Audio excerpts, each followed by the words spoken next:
Hi friends అందరికీ ఈరోజు మీకు మా డ్రైవర్ కష్టాలు ఏంటో చూపిస్తాను. ఒక్కసారి వీడియో అయితే చూడండి అన్నమాట. మీరు మా డ్రైవర్ల పరిస్థితి మీకు తెలుస్తుంది. కాదు మేడం, ఇప్పుడు మీకు అడిగింది ఏంటి? తాళం ఒకటి అడిగాను కదా మేడం, నేనేమన్నా అన్నానా? కార్ తాళం ఇవ్వకపోతే డ్రైవర్ ఎక్కడ ఉంటాడు మేడం? కార్లో ఎక్కడ ఉంటాం? బయట ఎక్కడ నిలబడతాం? రోడ్ల మీద నిలబడతామా? ఇది రోడ్డు కాదా మేడం? పార్కింగ్ లేదు, అంత రోడ్డు కాదా మేడం? నువ్వు కార్లో కూర్చోడానికి, కార్లో పడుకోవడానికి కాదు. ఇక్కడ నువ్వు పట్టకాగలు 9ంటికి నువ్వు కార్లో పడుకుంటావా?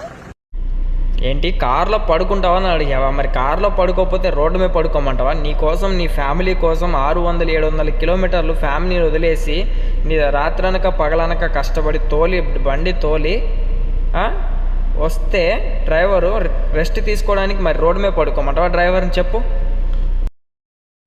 ఫ్రెండ్స్, మన క్యాబ్ డ్రైవర్లు ఎంతమంది ఉన్నారో ప్రతి ఒక్కరు ఈ వీడియో వైరల్ అయ్యేంత వరకు అయితే షేర్ చేయండి. మన డ్రైవర్ వాల్యూ అంటే తెలిసి రావాలి.